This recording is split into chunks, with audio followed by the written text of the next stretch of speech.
Ẹ kú dédé àsìkò yìí, èyí làwọn ìròyìn tó jẹyọ látinú ìwé ìròyìn The Matrix lónìí Ọjọ́bọ̀, Thursday ọjọ́ kẹtàdínlọ́gbọ̀n oṣù kẹta ọdún 2025. Ẹniọlá Sálíù lórúkọ mi.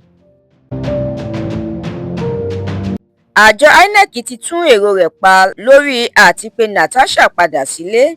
Ó fi ìgbésẹ̀ náà tó létí pẹ̀lú bó ṣe ní òun ní ẹ̀kúnrẹ́rẹ́ nípa àwọn tó kọ̀wé takò lọ́wọ́. Aṣòfin tó ń ṣojú ìpínlẹ̀ Ebonyi kò fìgbà kan sinmi láti máa fi òkò ọ̀rọ̀ ránṣẹ́ sí Ezekwesili.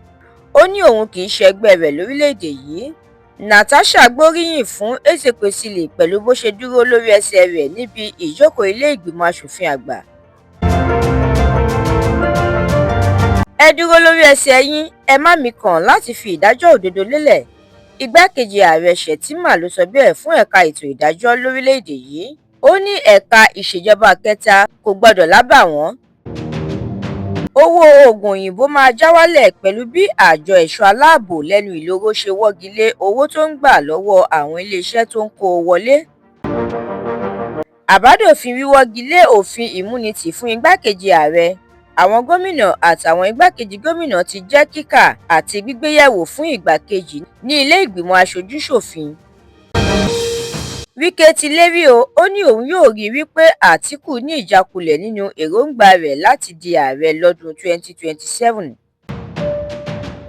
Àwọn ọ̀dọ́ tí inú ń bí ti ba olú ilé ẹgbẹ́ òṣèlú APC tó wà ní ìpínlẹ̀ Niger jẹ́ lórí pé wọ́n fẹ́ gbé olùdíje tí wọn kò fẹ́ lé wọn lórí. Ìròyìn eré ìdárayá, Victor Osimhen kò ní ìfarapa ó ní òun yóò ran ẹgbẹ́ agbábọ́ọ̀lù Galatasaray lọ́wọ́ láti gba ife ẹ̀yẹ ẹlẹ́ẹ̀kẹta.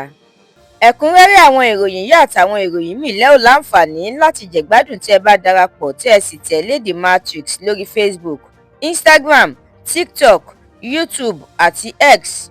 Àdúrà mọ́mi Balógun ló ṣe ògbùfọ̀ ìròyìn yìí. Ẹniọlá Sálíù lórúkọ mi.